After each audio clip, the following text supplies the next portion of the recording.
सोचिए, क्या एक अकेला इंसान सिर्फ अपनी महत्वाकांक्षा और धोखे के दम पर 200 साल से भी ज्यादा पुराने क्वीन के बैंक को डुबा सकता है? ये निक लीसन और बेरिंग्स बैंक के पतन की एक अविश्वसनीय लेकिन सच्ची कहानी है। अब इससे पहले कि हम इस दिलचस्प कहानी में पूरी तरह से खो जाएं, एक बात साफ कर दें।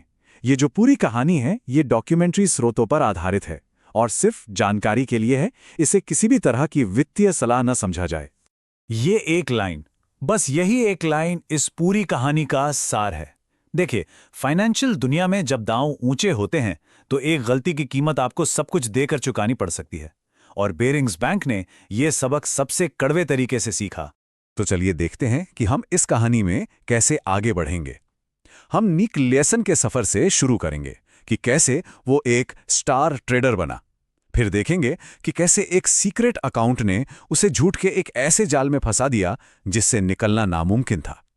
हम ये भी जानेंगे कि कैसे बैंक का लालच ही उस पर भारी पड़ गया।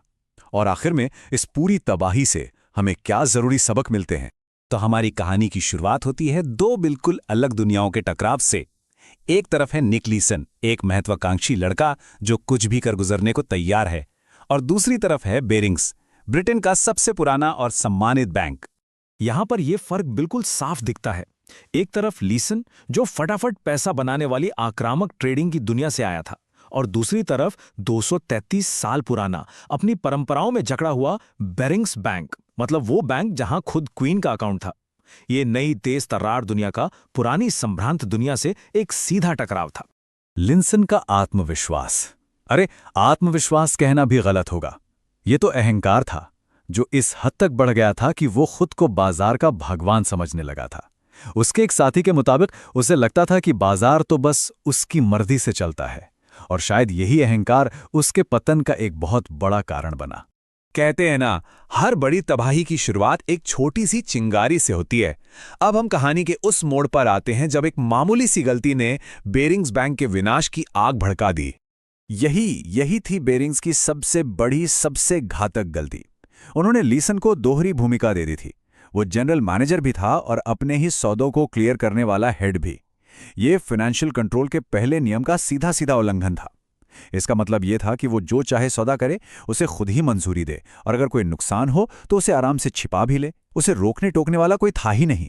जुलाई 1992 में एक जूनियर कर्मचारी की गलती से पहला नुकसान हुआ, और ये रकम अगर देखा जाए तो बहुत छोटी थी, सिर्फ 60,000 अमेरिकी डॉलर। और बस यहीं पर लिसन ने वो घातक फैसला लिया जिसने सब कुछ बदल दिया। उस नुकसान की रिपोर्ट करने के बजाय उसने नियमों को तोड़ा और उसे एक सीक्रेट अकाउंट में छुपा दिया, 58 अकाउंट, नंबर 8888। उसने खुद बाद में इसे एक छोटा सा कदम कहा, लेकिन असल में यह कदम उसे तबाही की ओर ले जा रहा था। और वो जो एक छोटा सा कदम था ना, वो देखते ही देखते एक ऐसे दलदल में बदल गया जिससे निकलना नामुमकिन था।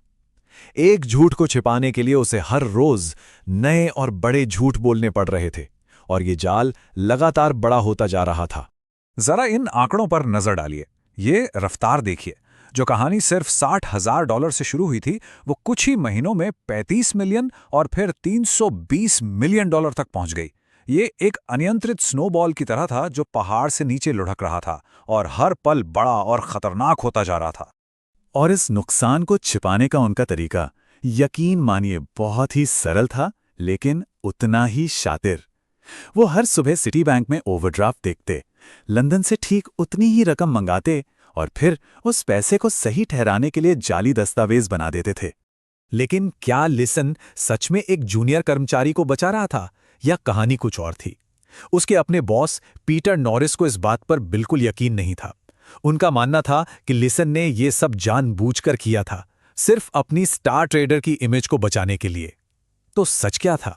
अब सवाल सिर्फ निक लीसन का नहीं रह गया था। सवाल तो उस पूरे सिस्टम पर था जिसने इस धोखे को इतने बड़े पैमाने पर पनपने दिया। और यही सबसे बड़ा सवाल है।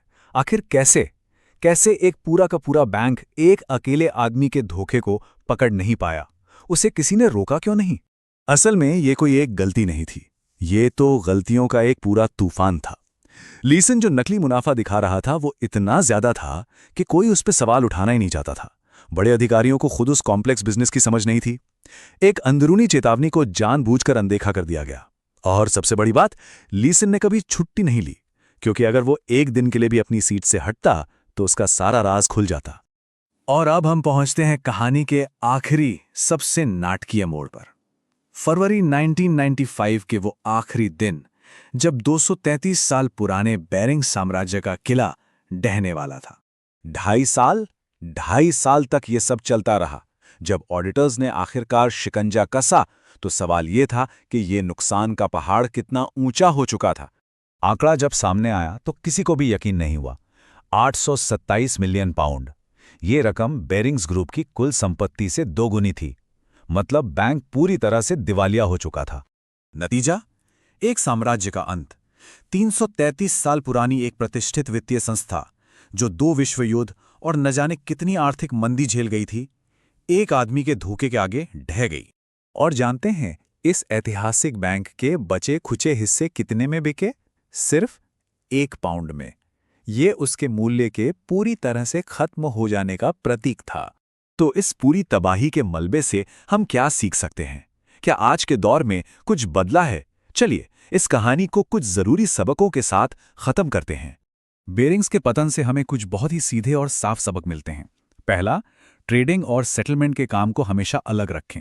दूसरा, सिर्फ नुकसान पर ही नहीं बल्कि उम्मीद से ज्यादा मुनाफे पर भी सवाल उठाएं। तीसरा, मैनेजमेंट को उस बिजनेस की समझ होनी चाहिए जिसे वो चला रहे हैं। चौथा, कभी कभी कामयाबी पर यकीन करने की चाहत एक पूरे ऑर्गेनाइजेशन को अंधा बना सकती है। और पांचवा और सबसे जरूरी, अनिवार्य छुट्टियां लागू करें, क्योंकि एक धोखेबाज कभी अपनी कुर्सी नहीं छोड़ सकता। और अंत में एक सवाल जो आज भी उतना ही मौजू है। आज के फाइनेंशियल इंडस्ट्री में जहां जोखिम और मुनाफे की भूख पहले से कहीं ज्यादा है, क्या हम वाकई बेरिंग्स जैसी कहानी को दोहराने से सुरक्षित हैं, या फिर इतिहास खुद को दोहराने का इंतजार कर रहा है?